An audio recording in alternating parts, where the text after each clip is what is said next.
మీ business ఏదైనా మీ ఊర్లో promotion చేయాలంటే అది సుమన్ టీవీతోనే సాధ్యం. ఇప్పుడే సంప్రదించండి. Welcome to Suman TV. This is Satyam Prasad. సేవ చేయడం అనేది ఒక గొప్ప విషయం. ఇది అందరికీ రాదు, కొందరికి మాత్రమే ఇది పుట్టుపూర్వకంగానే వస్తుంది. మరి ఇలాంటి సేవా గుణాన్ని పురస్కరించుకొని దేశవ్యాప్తంగా జాతీయ సేవా పథకం కింద అంటే ఎన్ఎస్ఎస్ అనే స్కీమ్ కింద అర్హులైన వారిని ఎంపిక చేయడానికి, వారికి జాతీయ స్థాయి అవార్డు అందించడానికి దేశం నుంచి ఒక ప్రకటన విడుదలైంది. ఈ నేపథ్యంలో దాదాపు 6,000 మంది ఎన్ఎస్ఎస్ పథకం కింద అవార్డు కోసం అప్లై చేసుకుంటే అందులో దేశంలో కేవలం 30 మందిని మాత్రం ఎంపిక చేశారు. మరి ఆ 30 మందిలో మన ఆంధ్ర రాష్ట్రం నుంచి 2 వ్యక్తులు ఎంపికైనారు. మరి ఆ 2 వ్యక్తుల్లో కూడా చిత్తూరు జిల్లా నుంచి ఏకైక వ్యక్తిగా మన చిత్తూరు నుంచి ఒక వ్యక్తి ఎన్నికైనారు. ఆ వ్యక్తి రెడ్డి జిష్ణు. ఈరోజు సుమన్ టీవీ స్టూడియోలో ఆయనతో ముఖాముఖి కార్యక్రమాన్ని నిర్వహిస్తున్నాం. ఇందులో భాగంగా మరి ఆయన యొక్క ఎక్స్పీరియన్స్ ని అడిగి తెలుసుకుందాం.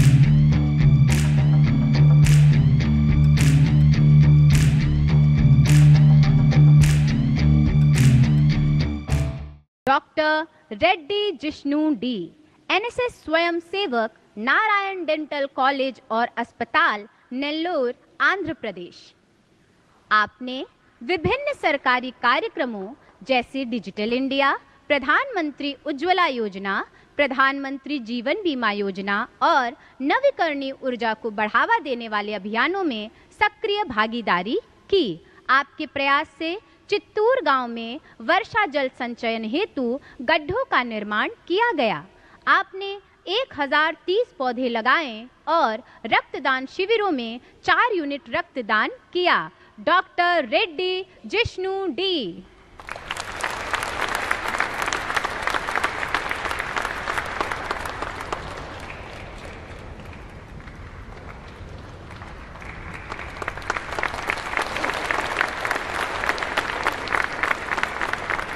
నమస్తే రెడ్డి జిష్ణు గారు. నమస్తే అండి.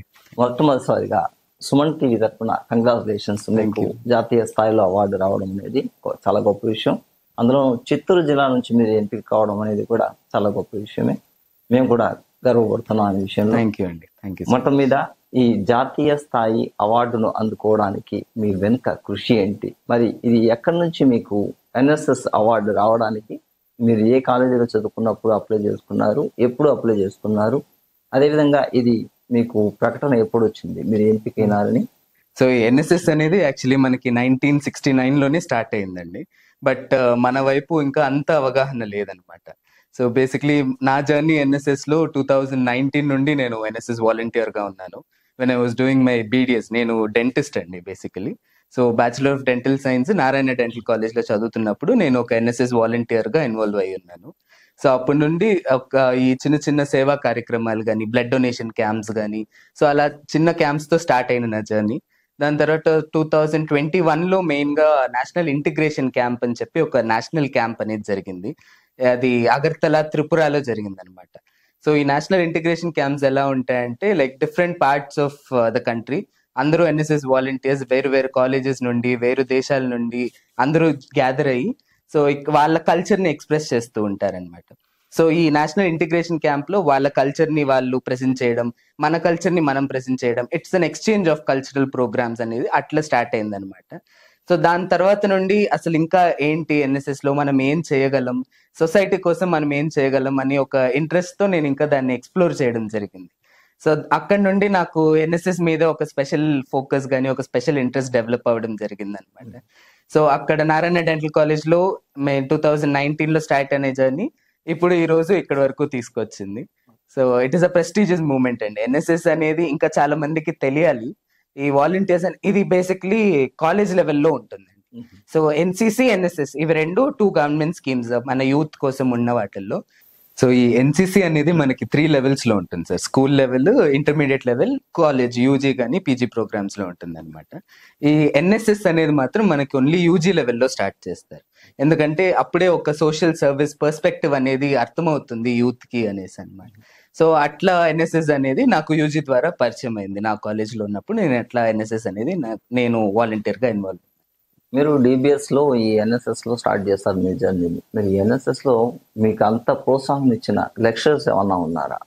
ఖచ్చితంగా అండి. ఎందుకంటే ఎన్ఎస్ఎస్ అనేది ఏమి తెలియని ఒక స్టూడెంట్ కి సడన్ గా ఇంత హైట్స్ రీచ్ అయ్యామంటే దాని వెనకాల ఒక్కరు సపోర్ట్ కాదు, చాలా మంది వెనకాలండి అది ప్రోత్సహించి నన్ను ఎంకరేజ్ చేసి ఈ రోజు ఈ స్థాయి వరకు తీసుకొచ్చిన వాళ్ళు. దాంట్లో మెయిన్ గా నేను చెప్పాల్సింది డాక్టర్ కృష్ణకుమార్ సార్ అనేసి మా ప్రోగ్రామ్ ఆఫీసర్ అన్నమాట. నారాయణ డెంటల్ కాలేజ్ లో ఎన్ఎస్ఎస్ ప్రోగ్రామ్ ఆఫీసర్ గా ఉన్నారు. సో ఆయన ఫస్ట్ నుంచి నన్ను ఎంకరేజ్ చేసి ఆ టాలెంట్ అనేది గుర్తించి ఆయన ఇట్లా నువ్వు క్యాంప్స్ కి అటెండ్ అవ్వాలి, ఇంకా నీ వల్ల నలుగురికి సహాయపడాలి అని ఒక స్పార్క్ క్రియేట్ చేసింది కృష్ణకుమార్ సార్ అన్నమాట. దాని తర్వాత మా principal doctor Ajay Reznal sir, Narayana dental college principal sir వచ్చి అట్లా నేను ఈ అకాడమిక్స్ యాక్టివిటీస్ ఒకటే కాదు, ఇట్లా ఎక్స్ట్రా కరికులర్స్ కానీ కో కరికులర్స్ లో కూడా పిల్లలందరినీ ఇన్వాల్వ్ చేయాలి అని ఒక కీన్ మోటివ్ తో నన్ను ఇట్లా ఎన్ఎస్ఎస్ లో ఇంట్రడ్యూస్ చేశారు. And main doctor NTR university of health sciences Vijayawada program coordinator ఉన్నారు డాక్టర్ వివేకానంద్ సార్. మొత్తం ఎన్టీఆర్ యూనివర్సిటీకి సంబంధించిన అన్ని కాలేజెస్ అఫిలియేటెడ్ కి ఆయనే ప్రోగ్రామ్ కోఆర్డినేటర్ అన్నమాట. సో వీళ్ళు ముగ్గురు నా ఎన్ఎస్ఎస్ జర్నీలో చాలా కీ ఇంపార్టెంట్ రోల్స్ ప్లే చేశారు. ఇప్పుడు మీరు ఎన్ఎస్ఎస్ లో ఇంత హైప్ స్టేజ్ కి వెళ్ళారు కదా, దీనికి ఖచ్చితంగా మీకు ఫ్యామిలీ బ్యాక్గ్రౌండ్ అనేది ఒకటి ఉంటుంది. మరి ఏంటి మీ ఫ్యామిలీ బ్యాక్గ్రౌండ్ మన సోన్ టీవీ ప్రేక్షకుల కోసం అని చెప్పి? ఖచ్చితంగా అండి, ఇది మీరు అడిగినట్టు ఈ ఫ్యామిలీ బ్యాక్గ్రౌండ్ అనేది నాకు చిన్నప్పటి నుండే నన్ను చాలా డెవలప్ చేశారనమాట. సో మా మదర్ ఎప్పుడు నాకు ఒక బ్యాక్ బోన్ గా ఉన్నారండి. చిన్నప్పటి నుంచి కూడా ఎప్పుడు నన్ను స్టడీస్ మీద ప్రెషర్ పెట్టలేదన్నమాట. సో ఈ సేమ్ ఐడియాలజీతోనే ఒక స్కూల్ స్టార్ట్ చేసి రన్ చేస్తున్నారు మదర్ కూడా. ఇక్కడే చిత్తూరులో ప్లే స్కూల్ రన్ చేస్తున్నారు, అక్షరాభ్యాస్ మాంటెసరీ ఇంటర్నేషనల్ స్కూల్ అని చెప్పి. సో ఈ స్కూల్ మెయిన్ ఇంటెన్షన్ కూడా అదేనండి, పిల్లలకి ఎప్పుడు ఒక బుక్ పెన్ స్టడీస్ అనేది ఉండకూడదు, అది కాకుండా వాళ్ళు న్యాచురల్ గా ఒక ప్రాసెస్ ఒక ప్రాక్టికల్ మెథడ్స్ తో నేర్చుకోవాలి. అట్ ద సేమ్ టైం వాళ్ళ ఎక్స్ట్రా కరికులర్ పొటెన్షియల్స్ ఏదైతే ఉందో దాన్ని ఎక్స్ప్లోర్ చేయాలి, వాళ్ళకు ఒక ఫ్రీడమ్ అనేది ప్రొవైడ్ చేయాలి అనే ఒక మెయిన్ ఇంటెన్షన్ తోనే ఈ స్కూల్ అనేది స్టార్ట్ చేశారు. సో సిన్స్ 2011 నుండి ఈ స్కూల్ సక్సెస్ఫుల్ గా రన్ చేస్తూ వచ్చారనమాట. సో ఈ స్కూల్ యాక్టివిటీస్ లో కూడా నేను ఎక్కువ ఇన్వాల్వ్ అవ్వడం, ఈ హోస్టింగ్స్ ఏదైనా ప్రోగ్రామ్స్ ఉన్నప్పుడు అట్లా నన్ను కంటిన్యూస్ గా పబ్లిక్ కి ఒక ఎక్స్పోజర్ అనేది క్రియేట్ చేసి నాలో స్టేజ్ ఫియర్ అనేది లేకుండా చేస్తూ ఇలా ఎప్పుడు నాకు సపోర్ట్ చేస్తూ వచ్చేవాళ్ళు అనమాట. So that is what has bought me to this level today. And main మా ఫాదర్ వచ్చి యాప్టెక్ కంప్యూటర్స్ లో వర్క్ చేసేవాళ్ళు. డ్యూ టు కోవిడ్ రీజన్ అప్పుడు 2020లో ఎక్స్పైర్ అయ్యారు. సో ఆ టైంలో కూడా లైక్ మేము ఒక డివాస్టేటెడ్ స్టేజ్ లో ఉన్నప్పుడు కూడా మా మదర్ మాకు చాలా సపోర్ట్ చేసి ఆ స్టేజ్ నుండి దాటి ఇప్పుడు ఈ రోజు ఇలాంటి ఒక దీనికి ఉన్నామంటే ఖచ్చితంగా మా మదర్ మెయిన్ సపోర్ట్ ఉన్నారు. సో ఇది ఒకటే కాకుండా అండి మా ఫ్యామిలీలో లైక్ మా గ్రాండ్ ఫాదర్స్ కానీ అటు రెండు సైడ్స్, మా maternal grand father and paternal grand father ఇద్దరు. మెటర్నల్ గ్రాండ్ ఫాదర్ వచ్చి డాక్టర్ శంకరన్ గారండి, ఎస్బీఐ స్టేట్ బ్యాంక్ మేనేజర్ గా ఉంది. సో ఆయన కూడా మొదలియార్ సంఘం దీంట్లో మెయిన్ ఫౌండర్ గా ఉంది. సో ఆ తాతగారు కూడా చాలా ఈ సేవా కార్యక్రమాలు కానీ అప్పట్లోనే మొదలియార్ సంఘంలో ఈ 10th క్లాస్ డిస్టింక్షన్ తో పాస్ అయిన పిల్లలకి ఫ్రీగా సైకిల్స్ ప్రొవైడ్ చేయడం ఇట్లంతా చేసేవారు అనమాట. ఇంకా కూడా మొదలియార్ సంఘంలో తాతగారు అంటే అదొక చాలా రెస్పెక్ట్ ఉంది. ఇటు మెటర్నల్ గా మదర్ వాళ్ళ ఫాదర్ కూడా డాక్టర్ నరసింహులు గారు, ఆయన పోలీస్ సర్కిల్ ఇన్స్పెక్టర్ గా ఉన్నారు. సో ఆయన కూడా ఇప్పుడు ఈ విలేజెస్ లో ఈ స్కూల్స్ కి కానీ ఈ అండర్ ప్రివిలేజ్ చిల్డ్రన్ ఎవరైతే ఈ బుక్స్ కొనుక్కోలేరు వాళ్ళకంతా చిన్నప్పటి నుంచి ఈ బుక్స్ డొనేషన్ ప్రోగ్రామ్స్ మాతో చేయించేవారు అనమాట. సో అలా ఒక ఇన్స్పిరేషనల్ జర్నీ నాకు అక్కడ నుండే స్టార్ట్ అయింది. సో మనం అంటే మన కోసం ఉండకూడదు, ఒక నలుగురు కోసం బతికితే ఆ రెస్పెక్ట్ ఎలా ఉంటుంది, వాళ్ళ పొందే ఆ సాటిస్ఫాక్షన్ ఎలా ఉంటుంది అనేది నేను మా తాతల నుండి ఇది అనేది వచ్చింది, వారసత్వంగా వస్తా అవును. ఇప్పుడు మీ మదర్ నుంచి ఫాదర్ నుంచి మీరు ఇంత క్రమశిక్షణ నేర్చుకొని మీ ముత్తాతల నుంచి కూడా ఈ సేవాభావాన్ని కంటిన్యూ చేస్తూ వస్తున్నారు కదా, మరి మీ ఎడ్యుకేషన్ ఎలా కొనసాగింది చిన్నప్పటి నుంచి ఇప్పటి వరకు? సో నా ఎడ్యుకేషన్ మోస్ట్లీ నా హైయర్ స్కూల్ వరకు సృష్టి విద్యాశ్రమం వేలూరులో చదివానండి. So I was born and brought up in Vellore అనమాట మొత్తం. దాని తర్వాత మా grand father grand mother expire అయిన తర్వాత చిత్తూరుకి షిఫ్ట్ అయిపోయాం కంప్లీట్లీ. ఇంకా నేటివ్ చిత్తూరు కాబట్టి ఇక్కడికే వచ్చేసాం. చిత్తూరులో 8th 9th 10th BV Reddy senior secondary school చిత్తూరులో చదివాను. ఇక్కడ కూడా నేను ఎక్కువ కరికులర్స్ మాత్రమే కాకుండా ఇట్లా ఎక్స్ట్రా కరికులర్స్ లో అది టీచర్స్ కి తెలుస్తుంది అనమాట. ఇప్పటికీ నేను వెళ్తే కూడా జిష్ణు అనగానే ఆ డాన్స్ చేసిన అబ్బాయి కదా, ఆ డ్రామాలో ఉన్న ఆ క్యారెక్టర్ చేసిన అబ్బాయి కదా అని అలా ఎక్కువ గుర్తు పెట్టుకుంటారనమాట. సో అట్లా బీవీ రెడ్డి స్కూల్ నా 10th వరకు అక్కడ చదివాను.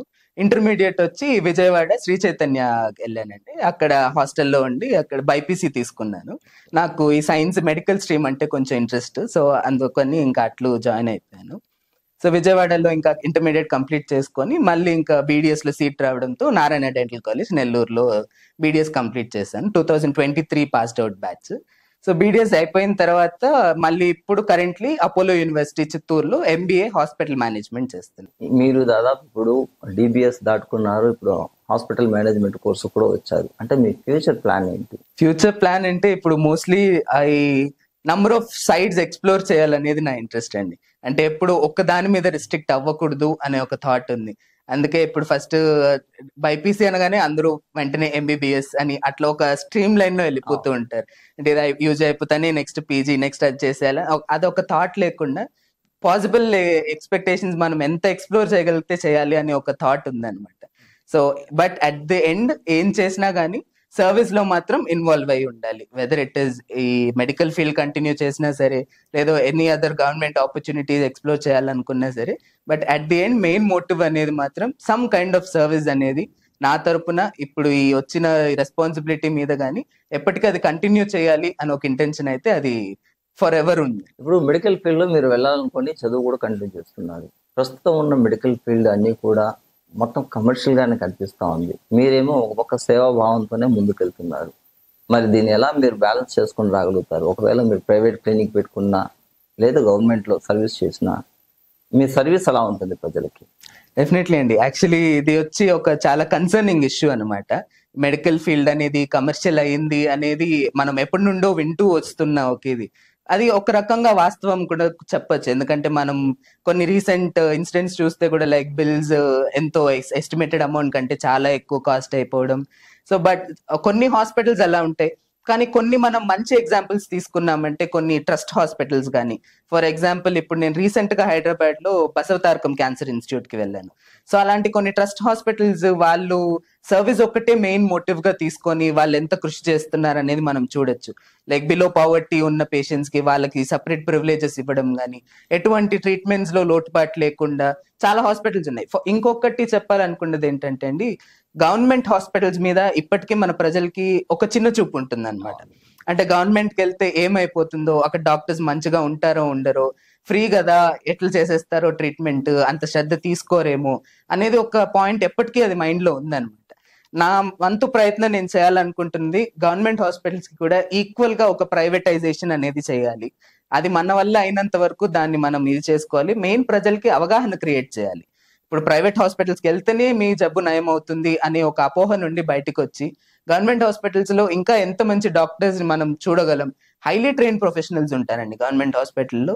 ఇట్లా ఒక వాళ్ళకి ఒక సర్వీస్ మోటివ్ ఉంటుంది. వాళ్ళు కొన్ని lakhs of salary packages private వాళ్ళని వదులుకొని గవర్నమెంట్ సైడ్ వచ్చే వాళ్ళు ఉంటారు. అలాంటి వాళ్ళని మనం గుర్తించి వాళ్ళని ప్రజలకి మనం పరిచయం చేయాలి. దాని ద్వారా మన మెడికల్ సెక్టర్ ని ఈ కమర్షియల్ అనే ఒక ట్యాగ్ లైన్ నుండి బయటికి తీసుకొచ్చి ఈ సర్వీస్ మోటివ్ అనేది ఇంక్రీజ్ చేయాలనేది నా వన్ ఆఫ్ ది ఎయిమ్ అండి. చాలా డీప్ గా వెళ్తున్నారు కాబట్టి ఒక చిన్న క్వశ్చన్ మిమ్మల్ని అడగాలనిపించింది. ఎందుకంటే ఇప్పుడు అపోలో కాలేజ్ కావచ్చు, లేదా ప్రైవేట్ కాలేజ్ కావచ్చు, యూనివర్సిటీలు కావచ్చు, మన చిత్తూరులో క్రియేట్ చేస్తున్నారు. ఇవన్నీ కూడా ప్యూర్లీ కమర్షియల్. ఈ రోజు మీరు ఏదైనా కోర్స్ చేయాలన్నా లక్షలు పెట్టి చేయాల్సి వస్తుంది. కానీ పేదవాడికి అదే కోర్స్ అందాలంటే వాడికి అంత లక్షలు పెట్టే ఛాన్స్ అయితే లేదు. మరి గవర్నమెంట్ ఇలాంటి వారికి గవర్నమెంట్ తరపున ఒక కాలేజ్ ఏర్పాటు చేయాలన్నది ఒక ప్రపోజల్ పెడితే బాగుంటుంది కదా. మీ ఆలోచనలో ఎలా ఉంటుంది? ఎందుకంటే యూత్ గా మిమ్మల్ని అడుగుతున్నాం. ఓకే, డెఫినెట్లీ అండి. యాక్చువల్లీ ఇప్పుడు ఏం జరుగుతుందంటే యూనివర్సిటీస్ లో కూడా కోటాస్ ఉన్నాయండి. సో ది కోటాస్ వల్ల ఏంటి బెనిఫిట్ అంటే అండి, ఇప్పుడు the eligible candidate will win. అది మనం ఒకటి గవర్నమెంట్ కి కానీ ఇప్పుడు ఉన్న స్కీమ్స్ లో అదొక పాయింట్ ఏంటంటే, ఇప్పుడు 100 మార్క్స్ వచ్చిన వాళ్ళకి ఫ్రీ సీట్ అనేది పెట్టుకున్నాం అనుకోండి, ప్రతి ఒక్కరు 100 మార్క్స్ కి ట్రై చేస్తారు. అప్పుడు 80 మార్క్స్ వచ్చిన వాళ్ళకి కోటాలో వస్తుంది అనమాట. సో గవర్నమెంట్ కాలేజెస్ అంటే ఈ ప్రైవేట్ కాలేజెస్ లో కూడా ఈ గవర్నమెంట్ కోటాస్ అనేవి ఎందుకు ఉంటాయంటే మెయిన్ రీజన్ ఇది. The most eligible candidate will get the seat. Definitely he'll deserve that position. So any private colleges తీసుకుంటే కూడా, ఫర్ ఎగ్జాంపుల్ ఇప్పుడు మీరు అపోలో ఎగ్జాంపుల్ తీసుకొచ్చారు కాబట్టి, ఈ కాలేజ్ లో కూడా మనకి ఐసెట్ ఎగ్జామ్స్ అనేసి, నేను ఐసెట్ ద్వారానే వచ్చానండి. సో మామూలుగా అయితే మా ఫీజు అనేది ఒక సర్టెన్ అమౌంట్ ఉంటుంది. నేను ఐసెట్ కోటాలో వచ్చాను కాబట్టి నాది హాఫ్ ఆఫ్ ది ఫీజు తగ్గిపోయింది. సో అట్లా కష్టపడే వాళ్ళకి, డెఫినెట్లీ చదవాలి అనుకునే వాళ్ళకి ఇది ఒక మంచి అవకాశంగా ఉంటుంది. మెరిట్ స్టూడెంట్స్ కి ఇది ఒక మంచి మెరిట్ అవకాశం. Students will get the seat అన్నట్టు అది ఒక ఇది. చాలా వరకు మీ బ్యాక్గ్రౌండ్ అన్ని కూడా సేవాభావంతో కొనసాగుతుంది, ఇంకా ఫ్యూచర్ కూడా మీరు సేవాభావంతో వెళ్తారనేది కూడా ఘంటాపదంగా తెలియజేశారు. Thank you. మరి ఈ రోజు మీరు ఆ జాతీయ స్థాయి అవార్డుని రాష్ట్రపతి ముర్ము చేతుల మీదుగా అందుకున్నారు కదా, మీ ఎక్స్పీరియన్స్ ఎలా ఉంటుంది? అది నిజంగా once in a life time memory అనే చెప్పాలండి. సో అసలు ఒక ఎక్స్పెక్ట్ చేయని పొజిషన్ అండి. మెయిన్ థింగ్ వచ్చి ఇది రికగ్నిషన్ కోసం ఎప్పుడు చేయలేదు. ఎన్ఎస్ఎస్ లో జాయిన్ అవ్వడం గానీ, లేదా ఈ సర్వీస్ యాక్టివిటీస్ చేయడం గానీ, ఏదో అవార్డు వస్తుంది కదా అని మాకు ముందుగా తెలియదు. సో దానికోసం అని ఎప్పుడు ట్రై చేయలేదు. ఇన్ ప్రాసెస్ లో ఇది ఒక సడన్ రికగ్నిషన్ లాగా వచ్చింది అనమాట. సో ఫస్ట్ థింగ్, ఇది నోటిఫికేషన్ వచ్చినప్పుడు ఎన్ఎస్ఎస్ ది ఇట్లా రాష్ట్రపతితో అవార్డు వస్తుంది, లైక్ మీ యాక్టివిటీస్ అన్ని లిస్ట్ చేసి పంపించండి అంటే కూడా ఒక హోప్ ఉన్నింది. సో మనం చేసిన యాక్టివిటీస్ కి వస్తుంది అనేసి. But at the same time మన అంబిషన్ మెయిన్ ఇది కాదు, మనం చేసింది ప్రజలకు చేయాలని ఒక దీంతో ఆ సాటిస్ఫాక్షన్ మనకి చాలు అని ఒక ఇంటెన్షన్ తోనే అప్లై చేయడం జరిగింది. సో బట్ ఫార్చునేట్లీ ఆంధ్రప్రదేశ్ నుండి ఇద్దరిని సెలెక్ట్ చేయడం, మమ్మల్ని ఢిల్లీ వరకు తీసుకెళ్లడం, ఇదంతా ఒక చాలా ఒక డ్రీమ్ మూమెంట్ అండి. ఎప్పుడు అది ఇంకా కూడా ఒక గూస్ బంప్స్ వస్తాయి అనమాట ఆ మూమెంట్ తలుచుకుంటా అంటే. ఇట్లా మాకు సడన్ గా ఒక రోజు అన్ఎక్స్పెక్టెడ్ గా ఒక కాల్ వచ్చి ఇట్లా కంగ్రాచులేషన్స్, మీరు ఇట్లా సెలెక్ట్ అయ్యారు అని చెప్పడం జరిగింది. సో ఆ మూమెంట్ అసలు అర్థం కాలేదన్నమాట. దేనికి సెలెక్ట్ అయ్యాము అనే ఒక దీంట్లో ఉన్నాం. మళ్ళీ ఒకసారి మెయిల్ చెక్ చేసుకోండి, ఇట్లా మీకు ప్రెసిడెన్షియల్ అవార్డు వచ్చింది అట్లా అన్నారు. అంటే మీకు డైరెక్ట్ గా స్టేట్ నుంచి వచ్చింది? అవునండి, direct main NSS government body వచ్చి ఢిల్లీలోనే ఉంది. సో ఢిల్లీ నుండి మాకు డైరెక్ట్ మెయిల్స్ వచ్చేసాయి. మొత్తం ఈ 30 మెంబర్స్ ఎవరైతే సెలెక్ట్ అయ్యామో అందరి 30 మెంబర్స్ కి మెయిల్స్ వచ్చాయి. సో దాని తర్వాత ఒక్కొక్క స్టేట్ కి ఇండివిజువల్ గా ఇన్ఫర్మేషన్ పాస్ అయింది, ఇట్లా మీ స్టేట్ నుండి పలానా వాళ్ళు సెలెక్ట్ అయ్యారని. ఇంకా మా స్టేట్ ఆఫీసర్స్ వాళ్ళు మమ్మల్ని ఫాలో అప్ అయ్యి ఇంకా ఇట్లా విషయం అనేది తెలియజేశారు. సో ప్రతిదీ ఎన్ఎస్ఎస్ లో అంటే అది జనాలకు తెలియాలి కాబట్టి చెప్తున్నాను. అది ఎంత ఒక ఫార్మల్ గా జరుగుతుంది అనేది ఫ్రమ్ ద బిగినింగ్ అంటే చూసుకుంటే కూడా, లైక్ మాకు వచ్చిన నోటిఫికేషన్ వచ్చింది ఇలా జరిగిందంటే వెంటనే మాకు డీటెయిల్స్ అన్ని దాని ముందరే పోలీస్ వెరిఫికేషన్స్ జరుగుతాయి. అంటే ఇది అంత ఈజీగా కాదు అని చెప్పడానికండి. దాని ముందర ఒక బ్యాక్గ్రౌండ్ వెరిఫికేషన్ జరుగుతుంది.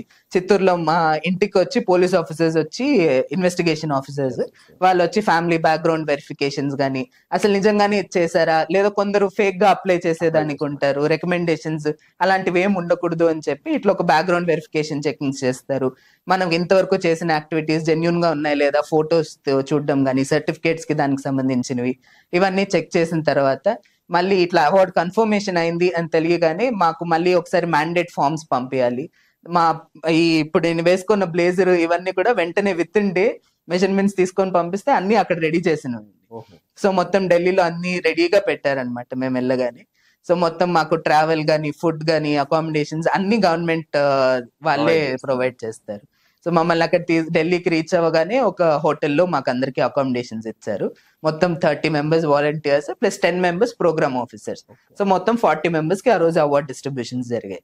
సో అందరికి అక్కడ అకామిడేషన్ ఇవ్వగానే ఫస్ట్ ఇంకా ఈ యూనిఫామ్ చెకింగ్స్ గానీ, మెజర్మెంట్స్ అన్ని కరెక్ట్ గా ఉన్నాయా ఇవన్నీ జరిగింది. దాని తర్వాత ఆ రోజు మినిస్టర్స్, అక్కడ ఉన్న సెంట్రల్ మినిస్టర్స్ తో ఒక మీటింగ్ అరేంజ్ చేశారనమాట. వాళ్ళు వచ్చి ఇట్లా అప్రిషియేట్ చేయడం, ఎన్ఎస్ఎస్ దాని గురించి ఇంకా మాకు తెలియని విషయాలు తెలియపరచడం గానీ, మీరు ఇంత దూరం వచ్చిన దానికి ఒక కంగ్రాచులేట్ ఇదిలాగా ఒక డిన్నర్ అరేంజ్ చేయడం. దాని తర్వాత ఇంకా అట్లా నెక్స్ట్ డే ఇప్పుడు అవార్డ్స్ October 6th జరిగింది. October 5th వచ్చి మాకు ఒక రిహార్సల్ లాగా పెట్టారనమాట. రాష్ట్రపతి భవన్ లో సేమ్ గణతంత్ర మండపం అంటారు మాకు జరిగిన ఈవెంట్. సో ఆ ప్లేస్ లో ఒక రిహార్సల్ కండక్ట్ చేశారు. ఆ మూమెంట్ ఇంకా కళ్ళ ముందరే ఉందన్నమాట మాకు. సో మామూలుగా అయితే మనం ఎవరు వెళ్ళినా రిస్ట్రిక్టెడ్ ఏరియా ఆ స్టెప్స్ వరకు వెళ్ళగలం. రాష్ట్రపతి భవన్ స్టెప్స్ వరకు మామూలుగా విజిటర్స్ కి అలో ఉంటుంది. అది దాటి మేము సెక్యూరిటీ దాటుకొని లోపలికి వెళ్ళామనగానే ఆ కళ్ళ ముందర చూడగానే ఒక కంట్లో నీళ్ళు తిరిగాయి అనమాట. ఓకే, మనం కూడా రాష్ట్రపతి భవన్ వరకు రాగలం మనకు ఇది వచ్చి అనిపించింది. సో అక్కడ వెళ్ళగానే ఆ రోజు రిహార్సల్ కి ప్రెసిడెంట్, సెక్రటరీ, స్టాఫ్స్ వాళ్ళందరూ ఉంటారు. వాళ్ళు వచ్చి మాకు ఇన్స్ట్రక్షన్స్ చెప్పడం. అది చాలా ఒక ఫార్మల్ ఈవెంట్ కాబట్టి మనం ఎలా కూర్చోవాలి, చేతులు ఎలా పెట్టుకోవాలి అన్నంత బ్రీఫ్ గా ఉంటుంది అనమాట వాళ్ళు ఇచ్చిన ఫాలో అప్స్ కానీ ఇది కానీ. సో అలా అంతా అయిపోయిన తర్వాత సర్టిఫికేట్స్ ఎలా తీసుకోవాలి, సో ఎక్కడ టర్న్ తీసుకోవాలి, ఏ స్టెప్ మీద నిల్చుకొని మనం తీసుకోవాలి, సో ఆ రిస్ట్రిక్షన్స్ అన్ని వాళ్ళు ఎక్స్ప్లెయిన్ చేసి ఒక రిహార్సల్ కండక్ట్ చేసుకొని మళ్ళీ మా అకామిడేషన్ కి రిటర్న్ వచ్చేసాం. రిటర్న్ వచ్చేసాక ఇంకా ఆ రోజు నైట్ అందరూ ఇంకా బ్లేజెస్ అవి వేసుకొని ఒక ప్రీ అవార్డ్స్ ఇదిలాగా ఫంక్షన్ లాగా చేసుకొని ఇంకా అందరూ పేరెంట్స్ కి కాల్ చేసుకోవడం, ఇంకా రేపు ఈ టైం కి అక్కడికి రండి అనేసి అదొక ఇన్ఫర్మేషన్. పేరెంట్స్ అలో చేస్తారా? పేరెంట్స్ వచ్చి మాకు ప్రీవియస్ డే వరకు అలో చేశారండి. దాని తర్వాత వాళ్ళకి అకామిడేషన్ సెపరేట్, అవార్డీస్ కి అకామిడేషన్ సెపరేట్ అనమాట. ఈ సెక్యూరిటీ ఇష్యూస్ వల్ల కానీ, సో మాకు కొంచెం ప్రైవేట్ చెకింగ్స్ కానీ, ఒక సెక్యూరిటీస్ ఎడ్గేట్ సెక్యూరిటీస్ లాగా అలా ఉన్నారు. అది ప్రెసిడెన్షియల్ డైరెక్ట్ కాంటాక్ట్ కాబట్టి సో ఎటువంటి సెక్యూరిటీ బ్రీచ్ అవ్వకూడదు అని చెప్పి అలా ఒక రిస్ట్రిక్షన్ జరిగింది. మళ్ళీ నెక్స్ట్ డే మమ్మల్ని సపరేట్ గా ఒక బస్ లో రాష్ట్రపతి భవన్ కి తీసుకెళ్లారు. పేరెంట్స్ డైరెక్ట్ వాళ్ళకి పాసెస్ ఇచ్చి వాళ్ళని లోపలికి వెళ్ళారు. సో అట్లా ఆ రోజు మేము ఆల్మోస్ట్ ఒక 10 o'clock కి రీచ్ అయిపోయాం వెన్యూకి. ఒక 11:30కి ఈవెంట్ స్టార్ట్ అయింది అనమాట. సో ఆ 1.5 hour కూడా మేము ముందర కూర్చోన్నాం, పేరెంట్స్ అందరూ అక్కడ కూర్చోన్నారు. ఆ ఐ కాంటాక్ట్ గానీ ఆ మూమెంట్ చాలా ఒక మ్యాజికల్ మూమెంట్ లాగా అనిపించింది అనమాట. అంటే సాధించాము అనేసి ఒక ఫీలింగ్ మేము అది కన్వే చేయడం, వాళ్ళు అది చాలా ప్రౌడ్ గా ఉంది మిమ్మల్ని చూసి అని వాళ్ళు అది కన్వే చేయడం, ఆ హాల్ అంతా ఒక పాజిటివ్ ఎనర్జీతో నిండిపోయింది అనమాట ఆ మూమెంట్. అంటే రాష్ట్రపతి భవన్ వరకు వెళ్ళాలంటే ఒక సామాన్యుడు మెరిట్ స్టూడెంట్ గా ఉంటేనే వెళ్ళగలుగుతాడు. ఇప్పుడు మీరు ఈ రాష్ట్రపతి అవార్డు, ఐ మీన్ జాతీయ స్థాయి అవార్డు రాష్ట్రపతి చేత తీసుకున్న తర్వాత యాజ్ ఏ సిటిజన్ గా మీరు రాబోయే యువతకి ఏమని సందేశం ఇవ్వాలనుకుంటున్నారు ఈ సేవా దృక్పథంతో? ఒక్కటండి, ఇప్పుడు అవార్డు వచ్చేసింది కాబట్టి ఇంకా రిలాక్స్ అయిపోవచ్చు అనే ఇదైతే లేదు. దీని తర్వాత ఇంకా రెస్పాన్సిబిలిటీ పెరిగింది. మీరు చెప్పినట్టు ఇన్ని రోజులు ఒక 4 చూసేవాళ్ళు ఇప్పుడు ఒక 400 మంది చూస్తారనమాట మేము ఏం చేసిన ఎన్ఎస్ఎస్ వాలంటీర్స్ గా. సో మెయిన్ థింగ్ యూత్ కి మేము చెప్పాలనుకున్నది వచ్చి entertainment is entertainment, at the same time మన మెయిన్ గోల్, మన మెయిన్ మోటివ్ ఏదైతే ఉందో, మన జస్ట్ పుట్టామా చదువుకున్నామా మన పని అయిపోయిందా కాలం చేసామా అన్నట్టు ఉండకూడదు. మన వరకు వచ్చిందంటే ఒక దేశ పౌరుడిగా కానీ, ఒక దేశ సిటిజన్ గా, ఒక బేసిక్ సిటిజన్ గా మీ వల్ల అయినంత ప్రయత్నం మీరు చేయాలి. మనం ఏదో గొప్పగా చేసేస్తేనే మనం ఒక ఎఫిషియెంట్ సిటిజన్ అని లేదండి. ఇప్పుడు చిన్న చిన్న విషయాలు, మీరు ట్యాక్స్ మీరు కరెక్ట్ గా టైంకి కడుతున్నారా, లేదా మీరు తాగేసిన ఒక కూల్ డ్రింక్ రోడ్ మీద కాకుండా ఒక డస్ట్బిన్ మీద పడేశారనుకోండి, అది కూడా సేవేనండి. మనం ఏదో వెళ్ళి ఒక 10 మందికి 100 మందికి ఏదో చేసేస్తేనే మనం ఒక ఏదో కాంట్రిబ్యూట్ చేసినట్టు కాదు. చిన్న చిన్న థింగ్స్ అదే మనకి రేపు ఒక పెద్ద మార్పుకి అది ఒక శ్రీకారం చుట్టినట్టు ఉంటుంది.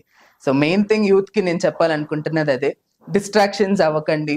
ఈ మధ్య మనం చూస్తున్నాం ఈ ఎక్కువ డిప్రెషన్స్, యాంగ్జైటీస్, ఇవన్నీ యూత్ అనే చిన్న చిన్న పిల్లల నుండే అది స్టార్ట్ అయిపోతుంది. ఈ మెంటల్ హెల్త్ గురించి ఒకప్పుడు ఇవేం లేవు, అందరూ ఏదో ఒక సాఫీగా అట్లోనే, కానీ ఈ మధ్య ఈ సోషల్ మీడియా వల్ల కానీ లైక్ మల్టిపుల్ ఫ్యాక్టర్స్, ఈ కెరీర్ స్ట్రెస్ అనేది ఒకటి, ఇట్లా మల్టిపుల్ రీజన్స్ వల్ల ఒక తెలియని ఒక భయం, ఒక యాంగ్జైటీ, డిప్రెస్డ్ ఫీలింగ్స్, 4 గోడల మధ్య ఉండిపోవడం, ఇలా ఎక్కువ యూత్ దానికి ఎక్కువ అడిక్ట్ అవుతున్నారు. దానివల్ల ఈ వ్యసనాలు కానీ ఇట్లా చాలా డైవర్ట్ అయిపోతున్నారు. అలా కాకుండా ఒకసారి ఒక 4 కోసం ఏదన్నా ట్రై చేసి చూడండి, మీ లైఫ్ మీకే తెలియకుండా చాలా బెటర్ అనిపిస్తుంది. సో ఒకనొక ఫేజ్ లో మనకు లోన్లీ ఫీలింగ్ అనేది ఖచ్చితంగా వస్తుంది. మనకంటూ ఎప్పుడు ఒకరు పక్కనే ఉండాలనుకోవడం అది అసాధ్యం అన్నా. సో మనం ఆ ప్లేస్ ని మనం ఇంకొకరికి ప్రొవైడ్ చేయగలిగాం అనుకోండి, ఆ ఫీలింగ్ మనకి చాలా బాగుంటుంది. ఒకసారి ఆ సాటిస్ఫాక్టరీ ఫీలింగ్ మీరు ఒకసారి ఎక్స్పీరియన్స్ చేయండి, డెఫినెట్లీ అది మిమ్మల్ని లాక్కునేస్తుంది. మీరు దానికోసం ఇంకా వెయిట్ చూసాల్సిన అవసరం లేదు, మీరు ఆటోమేటిక్ గా అటు డ్రిఫ్ట్ అయిపోతారనమాట.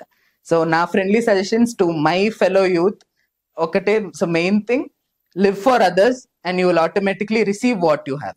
చాలా బాగా చక్కగా చెప్పారండి. చిన్న వయసులోనే ఇంత పెద్ద జ్ఞానాన్ని సంపాదించారు మీరు. సొంత లాభం కొంత మానుకొని తోటి వారికి పాటు పడబోయి అన్న గురజాడ అప్పారావు గారి సందేశాన్ని ఈరోజు రెడ్డి జిష్ణు గారు మనకు అందిస్తున్నారు. ఎందుకంటే కేవలం ఫోటోల కోసం పోజులు ఇవ్వడం మానేసి మీరు ఒంటరితనంలో ఉన్నారన్న ఫీలింగ్ని పక్కన పెట్టి బయటకు వచ్చి బాహ్య ప్రపంచంలో నలుగురికి సహాయం చేస్తూ నలుగురిలో ఒకరిగా బ్రతకాలని చెప్పి ఈరోజు రెడ్డి జిష్ణు గారు నేటి యువతకు సందేశం ఇస్తున్నారు. ఎనీవే, సుమన్ టీవీ తరఫున మీకు మరొకసారి మా కంగ్రాచులేషన్స్. థ్యాంక్ యూ అండి.